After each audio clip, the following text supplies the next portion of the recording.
Hello and welcome to a new season of SportsZone. We hope you didn't miss us too much over the summer break, but we're going to catch you up with everything you missed and get it right back into the sports dialogue that we love.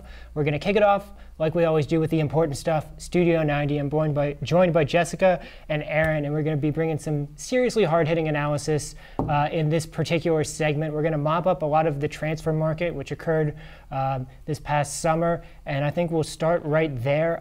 Jessica, a lot of big-name players moving between the top European teams. In your opinion, who was the biggest player to move clubs in this summer window? I think it was definitely Neymar moving from Barcelona to PSG. That was a shocker. You know, there were rumors surrounding it, but I think when it actually happened, everyone was really surprised because it seemed like he was pretty comfortable at Barca.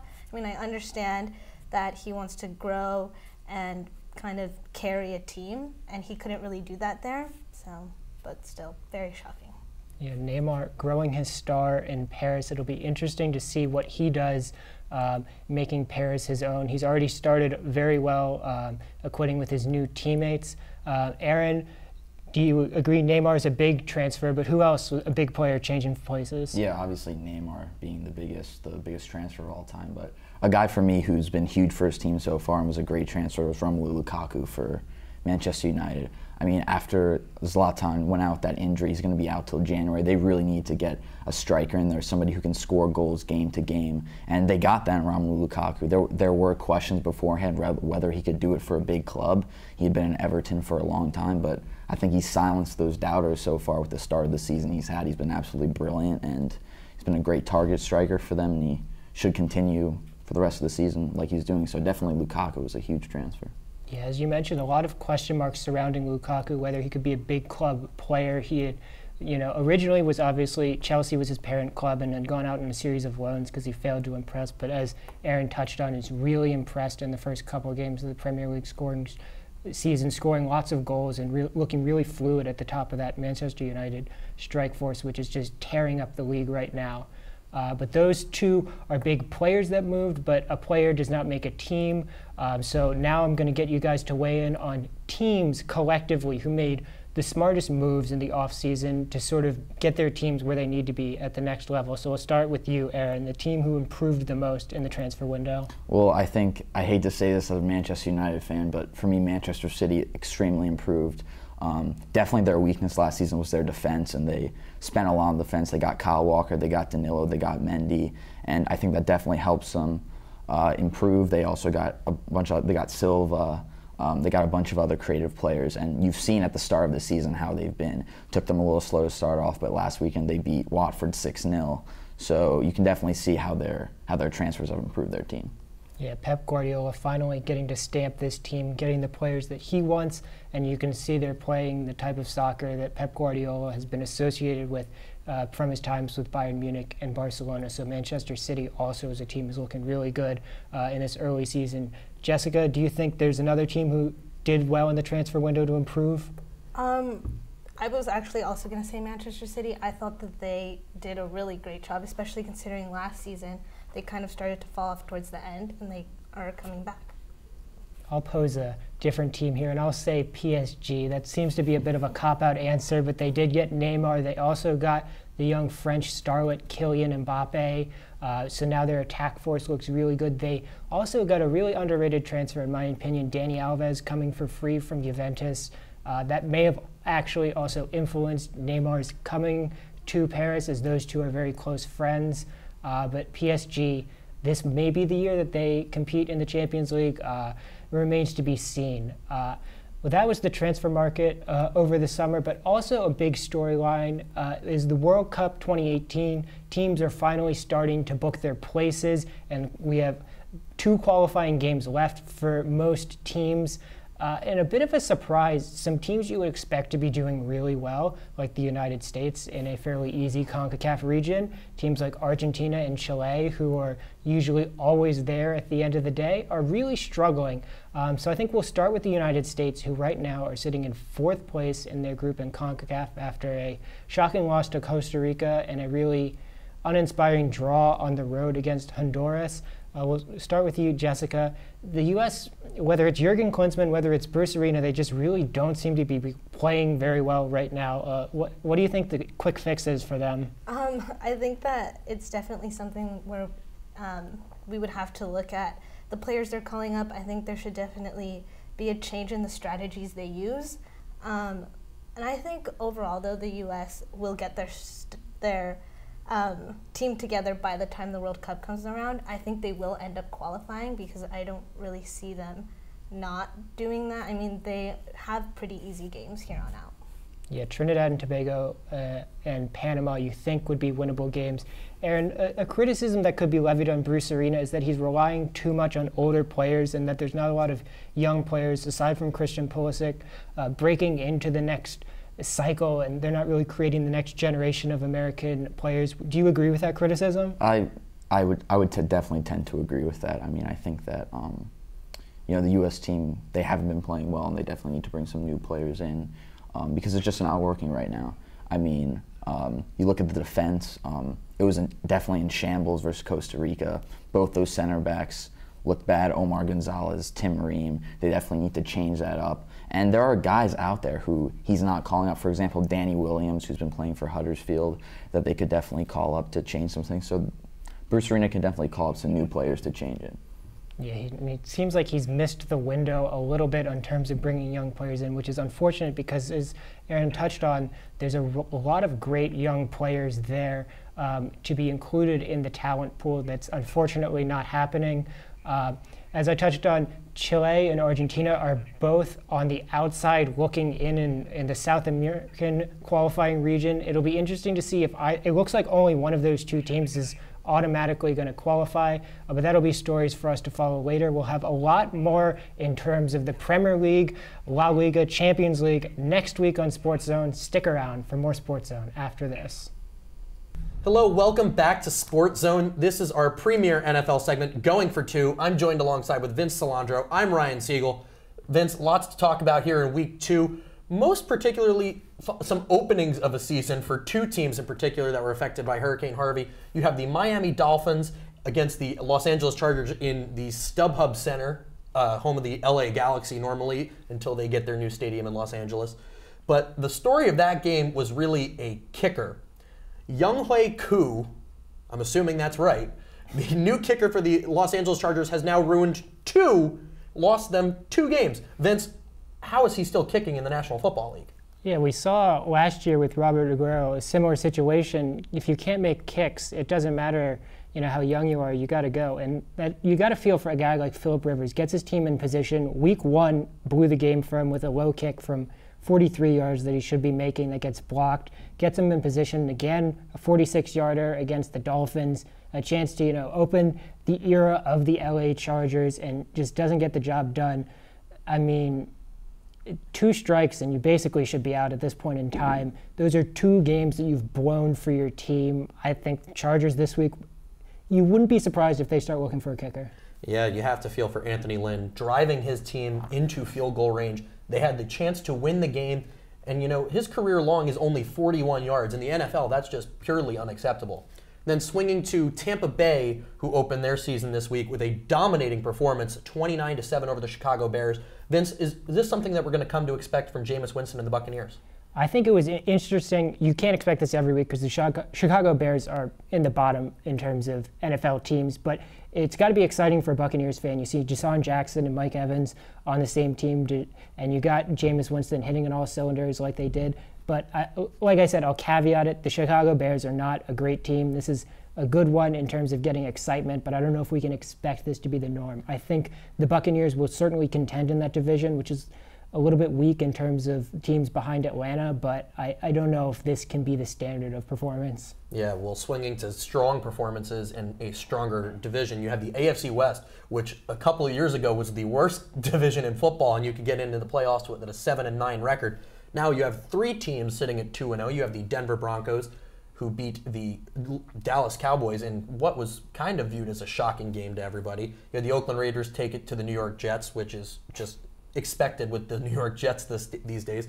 And you had the Kansas City Chiefs start 2-0 after last year dropping their first 2, starting against and beat the Philadelphia Eagles at Arrowhead.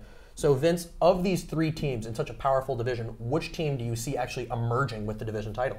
Then that's a tough question. I don't think Denver, even though their win over Dallas has been the most impressive of those teams, 6 victories so far, I could see Oakland because David Carr has come back from his injury and he's looking just as good as he was before. Marshawn Lynch is sort of picking up the slack in terms of running back that they lost with Latavius Murray. So they look like a dangerous team, but Kansas City has really surprised me. Week 1 against New England, Alex Smith was throwing deep balls. It was kind of a weird, bizarre sight. They've got a new rookie running back who gives them a lot of dynamism and different dimensions to look at. They've got explosive players, and Kansas City's got an explosive offense, which is something that we haven't been able to say for game manager Alex Smith since he's joined Andy Reid's crew. You can definitely say that again. But I really think, in my personal opinion, that you still have to count on Denver. Denver with that outstanding, stout defense, still something that you definitely can't count out. Swinging to other games, you had a lot of stadium openings this week. You had the Atlanta Falcons open up their brand new monstrosity against the Green Bay Packers in a game that many expected to be a very high-scoring game, and it was fairly high-scoring, but not as high-scoring as many expected. Are we going to expect another potential repeat of the Falcon season, even though Vic Beasley just today was announced out for the next 4 weeks? Well, I think the Falcons certainly exercised some demons in the first 2 weeks by going out to big leads and, holding on to leads. They closed out the game a little bit closer than they probably would have expected week 1 against the Chicago Bears, but they really took it to the Packers, a team they dominated in the NFC Championship game last year. So I think in terms of confidence and getting over that mental hurdle, they're definitely there. As you mentioned, the injury of Beasley may limit their defense a little bit, but when you look at their offense, it's basically the same team as last year. The NFC, it seems like we saw the Packers haven't been looking as good. The Seahawks, a team who normally performs pretty well, hasn't looked good to begin the season. So in terms of teams that they'll be competing with again in the NFC, nobody's really risen to the top yet. So you could feasibly see the Falcons being the team to beat again in the NFC. Yeah, right now you have the NFC as the wild, wild west with the Carolina Panthers winning yesterday 9-3 over the Buffalo Bills. Seattle eking out a win 12-9 against the San Francisco 49ers. And as they mentioned yesterday on the broadcast, Pete Carroll still remaining undefeated at CenturyLink Field in the month of September. But swinging to tonight, you have a big Monday night matchup. You have the Detroit Lions coming to MetLife Stadium to take on the New York Giants. Vince, who do you got? I like Detroit. Matthew Stafford coming off the big deal. He is now the highest paid player in NFL history, which sounds really weird to say out loud, but he backed it up last week, performed pretty well against the Arizona Cardinals, led his team to a victory. And I just think, the Giants, their offensive line looked atrocious last week against the Dallas Cowboys. Eli Manning really doesn't have a lot of options now that Odell Beckham Jr. is going to be on the sideline with that ankle injury, at least for a few more weeks. The offense just kind of looks bad. They can't really stay off the field, so their defense is probably going to tire a little bit. And I think even though Detroit not as good away from the dome as they are in the dome, I could see Detroit performing pretty well and getting the victory tonight. I'd have to agree with you. The Giants really couldn't get anything going against Dallas. Granted, Dallas does have a very good defense, but with Odell Beckham being sidelined for as long as he is, who only knows? He's listed as questionable tonight. But then again, they're going to list him as questionable probably for the next 8 weeks. A lot of other big injuries, especially at the running back position that we've noticed, and a couple more big injuries yesterday. You had Rob Gronkowski leave the game again with a groin injury. You had Derek Flowers, who left the game with an ankle injury. And now you also have guys out with David Johnson out, and a lot of key running backs not performing to the same level that they were expected. What's going on at the running back position this year, Vince? Well, I mean, you could always say with running backs, you rarely see players put together back-to-back seasons at top level because that position you just take such a beating. You see David Johnson, week 1, he's out with an injury. Le'Veon Bell, I don't think can be expected coming off of his holdout that lasted the whole preseason, was very rusty week 1 against Cleveland. Week 2 against the Vikings, he looked a little bit better, but he's still not quite in game form yet. And running backs, they just take a beating. The defenses, I think, are getting stronger and stronger in this league, and it's becoming more of a passing league. So I think the running back performances are a lot more variable, and that's just my thoughts. Really quick, who's your matchup for next week to watch? I don't think there's a lot of quality matchups to look at. We looked at the schedule.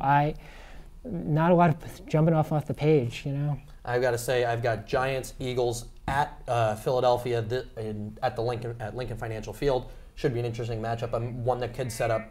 But that's all the time we have for this segment of Going for Two. More Sports Zone coming to you after this. Welcome back to Sports Zone. This is Getting to Third Base, your favorite baseball segment. I'm Aviva. This is Kristen. We have a lot to talk about because we were not here for the full summer. So let's just get right into it. There are 4 teams that have punched their ticket to the postseason: the Houston Astros, the Cleveland Indians, the Washington Nationals, and the LA Dodgers. So, Kristen, of those 4 teams, which one do you think is going to make the furthest in the postseason? So I definitely think the Dodgers have a really good shot just out of those 4 to go really far into the playoffs. In the past, we've seen that they don't really do so well in the first few rounds. They normally don't make it that far. We've seen them choke in the past. But I think just going in with the lineup that they've had for the majority of the season, plus the acquisitions that they've made late in the season, I think Curtis Granderson especially was a great acquisition for them late in the season. I think that off the bench especially, he's going to provide a clutch bat into the lineup, and he's great defensively. So I think he's a very underrated acquisition for them, but I think that he's really going to help them go far. I think they have a really good shot this year. Yeah, I agree. I think on the NL side, I think the LA Dodgers are definitely going to make it far. On the AL side, I think I'm going to take the Cleveland Indians. They just came off of a 22-game winning streak, which is, I think, the second highest in MLB history, which is crazy. Their pitching staff over the streak was a 1.77, which is phenomenal. They've won like 2 doubleheaders, and the city of Cleveland was going crazy. So I definitely think they're going to take that momentum to the end of September and into the postseason in October. Switching gears a little bit, since we're both Mets fans, what happened to them? Like in the beginning of the season, their pitching staff was supposed to be the best in baseball, and we're, I don't know, like 10 games below 500. So, Kristen, like, what happened to our Mets? So with the Mets, we're looking at a team that coming into the season was poised to go all the way to the World Series and potentially win it this year. And what we saw happen to them is something, quite frankly, that I've never seen happen to a team in my time watching baseball. Mm-hmm. The amount of injuries that came in essentially all at the same time, or just back-to-back injuries for key players, and injuries that I've never even heard of with certain players, like Michael Conforto, with his shoulder injury from swinging the bat, and then Wilmer Flores hitting himself in the face with the bat on the swing and going down for the rest of the season. It's incredible to me how many things had to go wrong for the season to go so downhill so quickly, because in the beginning it was the most promising season that I have seen at the start, at the onset, and just as the season continued, it just started to go downhill, and it never stopped going downhill. And the pitching, the injuries that we've seen to the pitchers has been catastrophic. Mm-hmm. And if we don't see in the next 2 years the pitchers coming back and actually being healthy, we've seen Matt Harvey make a few starts since coming off of his injury. Most of them have not been good. He's starting again tonight, and he needs to get it together. Syndergaard needs to get it together. Matz needs to get it together. If all of those components can get back together and work, it will work, but it has to work in the next 2 years before we're going to start losing the players. So with the Mets, what we need to have happen in order for them to actually have a successful season is for them to not all be injured at the same time, essentially.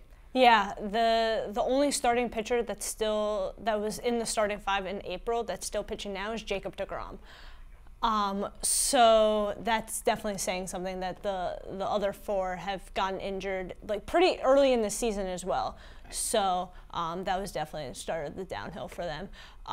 So that's it for this week of Getting to Third Base. We'll see what's going to happen for the rest of September, and this is SportsZone.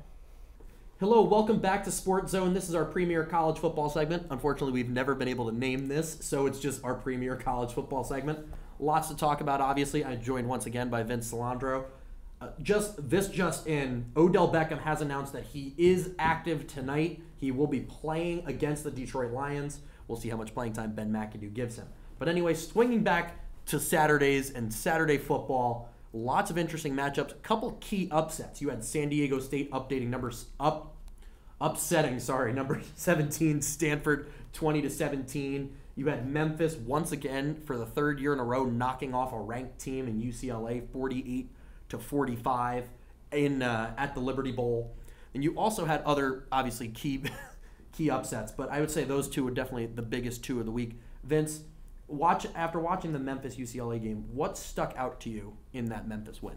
Well, I think in the early season, we see it a lot. Teams that are ranked that really are kind of just there based on the name of their school. We see, UCLA had a lot of expectations with their quarterback, obviously one of the top 3 prospects in next year's draft, so people want those teams to be good, but teams get found out pretty quickly in the first 3 weeks, and they see if you're really worth the ranking or not. We see it with teams like, LSU ranked as high as 12, losing this week. They dodged a bullet week 1 against Texas A&M, coming back after unsurmountable circumstances, it seemed like. So I think some of these top teams and these top programs kind of get overinflated, and people kind of think they're better than they are. So after the first 3 weeks, things settle down. But I think, UCLA giving up 48 points, it's not going to get the job done against a team like Memphis, let alone once you get into Pac-12 play. So I think their defense is a big sour point. Obviously, they've got, their quarterback Rosen, who can make plays, but if you can't stop anybody, you can't beat anybody. Yeah, it's going to be difficult for them to play. If they play like that in the Pac-12, Washington and USC, both top teams in the country this year, will run all over them.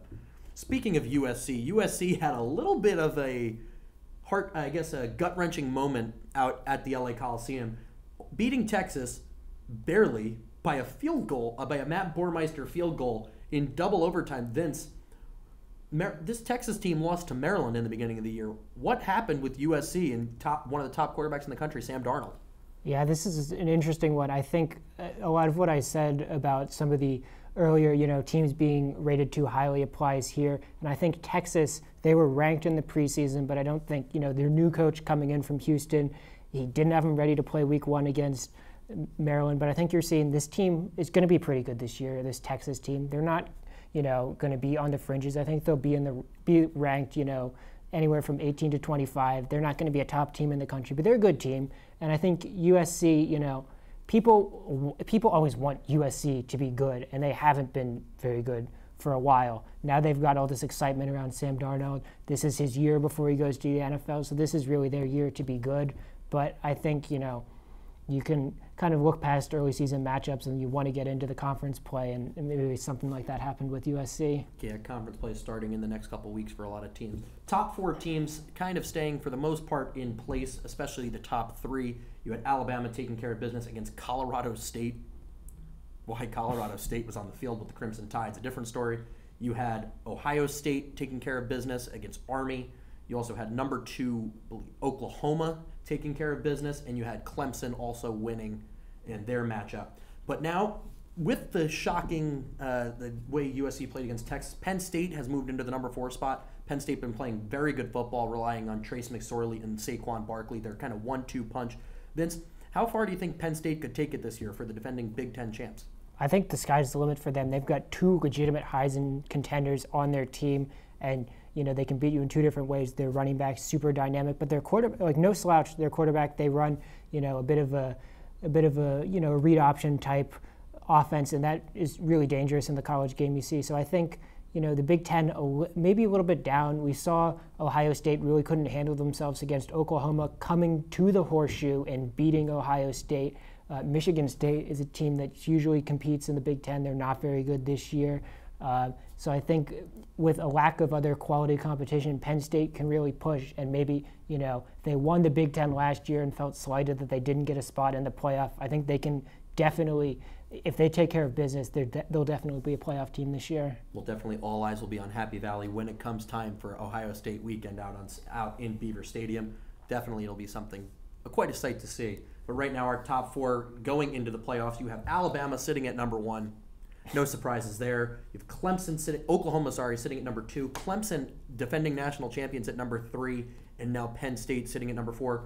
Vince, of these teams, who do you think has had so far the best season? I know Alabama's kind of other than their big win against Florida State in week 1 when Florida State was ranked the preseason number 3, DeAndre Francois obviously now out for the season with an injury, and Florida State also, their matchup was postponed this weekend because of Hurricane Irma. But Vince, of these 4 teams, who do you think is actually, other than probably Alabama because they always find a way to stay in the top 4 ranking, who do you think is going to stay there for the rest of the season, and who do you think is going to kind of drop off the rankings? I think Oklahoma is a really dangerous team this year. As I mentioned, they went in and they beat Ohio State, a team who handled them pretty easily last year in the reverse fixture when Ohio State came to Norman. But, Baker Mayfield, he's not going to be a top draft pick, but he's one of those good college quarterbacks. And the Big 12 is another one of those conferences that aren't really too good. You've got Oklahoma State, who's in the top 10, but they might be one of these pretenders that get found out a little bit later on. TCU is lingering, but for lack of other quality competition, I think Oklahoma's impressed enough on their own in the first couple weeks, and they've lost the past couple years to Ohio State and then Clemson in the inaugural playoff the year before. So I think they've got something to prove. Baker Mayfield's eaten all these losses and kind of internalized that. So I think Oklahoma could be a pretty dangerous team this year. It'll be very interesting, especially when it comes time to college football playoff selection time, because the Big 12 does not have that conference championship game. Some will see whether or not that slights Oklahoma or whether that gives Oklahoma that extra bump. But anyway, that's all the time we have for this edition of College Football. More SportsZone coming to you after this. Hello and welcome back to SportsZone. This is AU Insiders, Sans Dan Legnato. We got 2 people trying to do the work of 1 this year. I'm joined by Ryan Siegel. We'll be talking some Eagles fall sports, and we'll start with the most successful team in the early going, the field hockey team. Steve Jennings' crew is ranked 22nd in the national poll. They are coming off a weekend where they defeated Bucknell and they defeated Drexel, and they placed 4 players on the Patriot League's Team of the Week. They swept those awards. So Ryan, Steve Jennings' crew doing alive and well. They are pushing at the top of the Patriot League, probably going to be competitive against BU this year. What do you think is going well for them in the early season? I think everything's really going well for them. They're actually scoring a lot of goals, which last year, and I know in the past years, speaking with Steve Jennings, that's been their issue. They're finally getting an offensive attack. Obviously, they've always relied on good goaltending, and that's gotten them pretty far with especially in the Patriot League, especially against teams like BU. But right now, I think they're also finding ways to score. And they're finding ways to score a lot. They beat Bucknell 4-1 on Friday, and on Saturday, and they beat Drexel 4-0 on Saturday. I think it's just the fact that they've finally generated some offense. And obviously, you can always count on Steve Jennings. He's been a great coach at AU for a while. But I think it's definitely now that they're finally finding that, that counterattack, that 1-2 punch, and the response to just, relying on their defense. And we'll see how well that can take them into Patriot League play. They play Lehigh and University of Pennsylvania this coming weekend. Again at home. They started on the road. The 6 games on the road to start the season. Their first 2 home regular season games were this past weekend. They had their district day on Sunday against Drexel when they were victorious. Another team that was had a homestand over the weekend was the AU women's volleyball team. They hosted the AU Volleyball Classic, hosting teams from the Princeton, Iowa, and Howard volleyball teams for a weekend festivities. The volleyball team went 2-1, defeating Princeton in 4 sets, Howard in 3 sets, and losing to a powerhouse team from the Big Ten, Iowa, in 3 sets. Barry Goldberg's team is still trying to figure out their lineup. He's splitting times with 2 setters. Kennedy Etheridge and freshman Olivia Wassner are splitting time at the setting position. He's looking for a second outside hitter to complement Alexandra Kazala. So Ryan, I'll kick it over to you. They enter Patriot League play this week with a record of 7-6. Barry Goldberg's team usually gets the job done, but his lineups, he really hasn't finalized his lineups. Is that going to be a problem for them as they go into Patriot League play? Absolutely not. I think Barry Goldberg, probably the best coach in the Patriot League in volleyball, 14 titles in 16 years with AU since AU's been in the Patriot League. I don't see it being an issue. I mean, obviously, Barry Goldberg's, attack has relied heavily on their setter. So I think once he gets his setter down, he's had interchangeable outside hitters with even dating back to Allison Capolino 3 years ago. So I think it's really all about the setter in Barry Goldberg. And I know you could say that about a lot of volleyball, but Barry Goldberg really heavily relies on his setter. So I think, Kennedy Etheridge has a lot of experience as a junior out of Kansas. I think that she's got a lot of experience with playing. She's played in some of the biggest games in AU. She helped them, was an integral part of their beating Kentucky a couple years ago. So I think that's eventually who's going to get the nod to, but I really don't see it being an impact, especially when AU has a history of not even dropping sets to Patriot League teams. I think AU will once again find their way back to the top of the Patriot League table, and that 7-6 record will start to look more like a dominant powerhouse that they are. Another interesting thing to follow for the women's volleyball team, 2 of their 4 middle blockers are out hurt. Loren McKenzie, I think, unfortunately, will be out for the entire year, an Achilles-related injury for her. And Vayla McBride was hurt in their home game a couple weeks ago against Morgan State. Hasn't played since, so they only have 2 middle blockers that they're rotating. That might be something to follow as they go into Patriot League play. But as you mentioned, Patriot League play is usually where the Eagles thrive. So potentially something we could see a story that repeats itself going forward. But switching from teams that are having success to teams that are really struggling, both the men's and women's soccer teams at AU, only 2 wins between the 2 of them. The women's team, they haven't been good for a couple years, but the men's team last year was a Patriot League tournament finalist, and this year, maybe due to roster turnover and numerous other things, are really struggling. So, Ryan, what's going on in the water over there at Reeves Field? Well, when you ask Todd West, a lot of it is attributed to the fact that his team is very young. He's relying a lot on freshmen and sophomores. He's only got 2 seniors left. There was a lot of turnover from last year's roster. They're relying on a much younger front set and a front 7, I guess, if you had to look at it that way, with their 4, 3, and 3. And they're relying, and their freshmen they're relying on 2 freshman center backs, which in Patriot League or NCAA soccer as a whole is not something that you're necessarily wanting to ever do. So I think Todd West, as the team kind of matures, they'll be better. The women, I mean, it's tough. They haven't scored in their 8 losses. They've scored, the only game they've scored in, they've won. So I think Annabelle Herring, they're getting a lot of shots on net in all of their games. They've been out-shooting opponents like 20-10 in the month of September. But they just got to find a way to score. I mean, they can't keep losing games 1-0 and 2-0 and expect, Riley Brown can't make everything. Yeah, they've got a lot of turnover there, and the women's team is also fairly young. But I think that's all we have for AU Insiders. Make sure to go out and support your Eagles. Women's volleyball and field hockey are both home this weekend. We'll update you on all the goings-on in AU athletics when we tune in next time on SportsZone. But stick around for more SportsZone after this. Hello, welcome back to SportsZone. This is our favorite segment, Thumble, thumbs up, thumbs down, thumbs up, thumbs down, where we talk about the good, bad, and sometimes ugly in the world of sports and the world at large. So I'm going to start. Thumbs up to the fact that SportsZone is back. It took a long time coming, but we are now back on the air, back on the airwaves, bringing sports news to you. Thumbs up to also the fact that this is, I was told before the show, the 20th anniversary of SportsZone. Longest current running show on ATV. Very proud of everybody and being able to accomplish this with so many great people. Thumbs up to the staff who's back. A lot of familiar faces for pretty much everybody. But now we're going to go into the Ryan Siegel ranting part. Thumbs down to Jake Elmsley because he sucks. Thumbs down to the New York Jets because we stink. We're 0-2.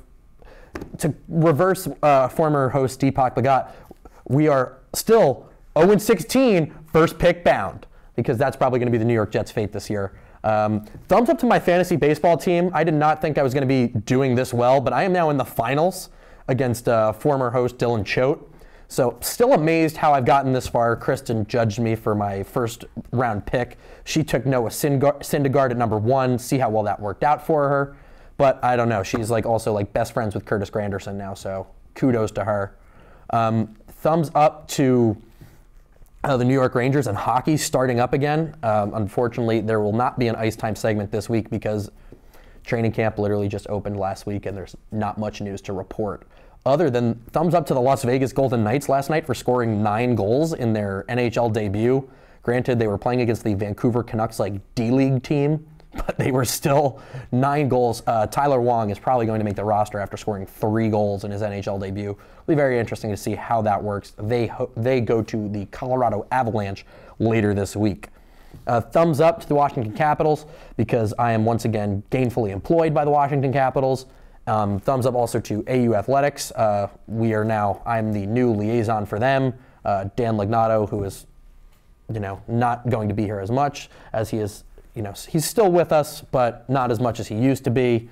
So I am now going to hopefully bring the same type of enthusiasm I can to AU Athletics as he brought to you.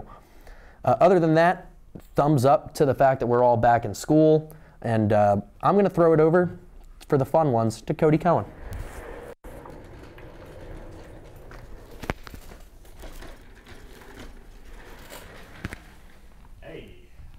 So, thumbs up for a brand new season. Thumbs up for incredible weather. Thumbs up for this incredible staff. Thumbs up for school's going pretty well, so I'm happy about that. And also some thumbs down. So, I have an announcement to make. This is my final season of not just for SportsZone, but for ATV in general. I will be graduating in December. And for my time being, I will make the most out of it. I will be coming here as much as I can. And it's far from over yet. But it's my last season, and it's unfortunate, it's sad, but I have to graduate. It's time, sadly. But we have plenty of time left and more memories to create as a network and as a show. So on a positive note, I'm going to hand it off.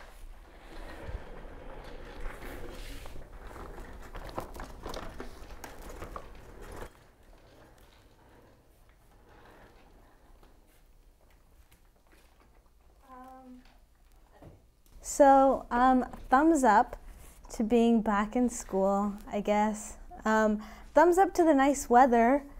Thumbs down to Neymar because I personally think it was a really bad move to go to PSG to become, I don't know. I just feel like it was really all for the money, and I don't think that's cool. But I guess thumbs up to, I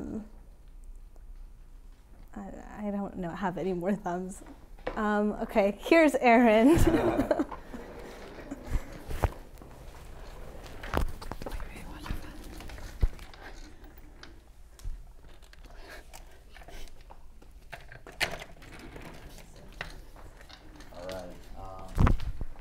Thumbs up.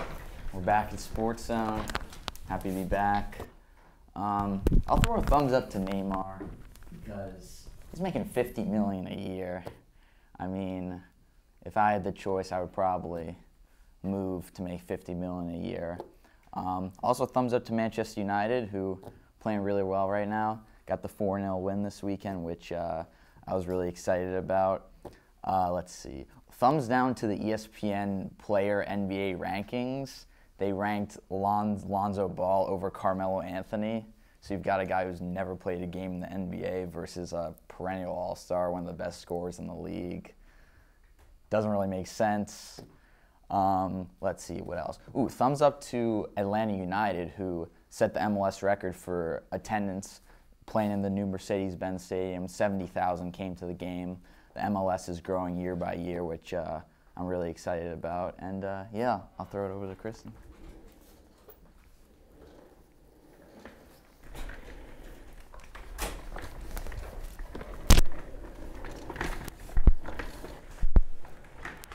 Alrighty. Thumbs up to being back at SportsZone. I'm really happy to be here, happy to see everybody again. I think we're going to have a great season of SportsZone this year. I will give a thumbs down to myself and my fantasy baseball team going off of what Ryan said. It's actually a really sad story what happened to Noah Syndergaard. I thought he was going to be a good pick going in, and he would have been a good pick if he didn't get injured. That's the whole problem. Like, it was a good pick, I think. Ryan doesn't think so, but I think it was a good pick. So yeah, thumbs down just in general to the whole Mets season, to everyone getting injured. It's just really been a rough go about for them this year. So hopefully next year they'll be able to, do a little bit better. Thumbs up to the Knicks for finally getting rid of Phil Jackson. Thank God he's gone. Really happy about that. I'll go off of what Aaron said. Thumbs down to that stupid ranking that put Ball over Carmelo Anthony. It had Porzingis at like 22 and Anthony at like 64, which is, it's just absurd. Like, Carmelo Anthony has way more experience. He's a great player. Porzingis is good, don't get me wrong, but I wouldn't put them, that far apart. So yeah, thumbs up to everyone and being back here, and I'll throw it over to Vince.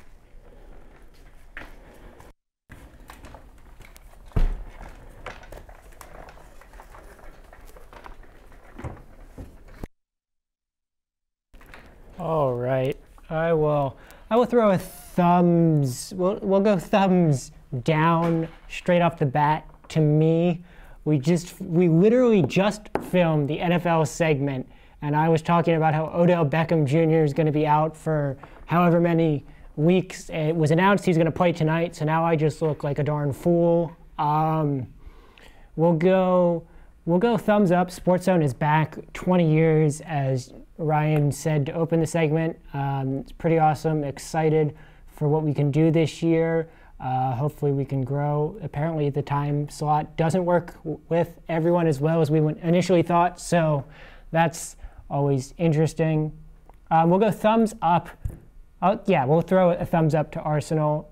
Thankfully, I'm doing this segment now and not 2 weeks ago after the Liverpool game. But we'll go thumbs up. They played really well against Chelsea over the weekend. Probably should have scored. Aaron Ramsey and Granit Xhaka playing really well.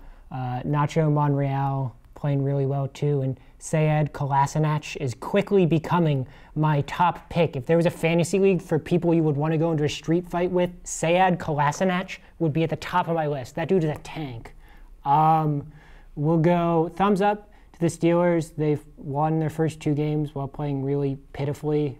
So that's good. But when you play Deshaun Kaiser and Case Keenum at quarterback, you should be winning. So that's that. We'll go thumbs up. I spent the weekend in Bender Arena a lot more than I probably would have liked. The AU volleyball team hosted the AU Volleyball Classic. They played 3 games, won 2 of 3 games. I got to hang out with Barry Goldberg, the head coach.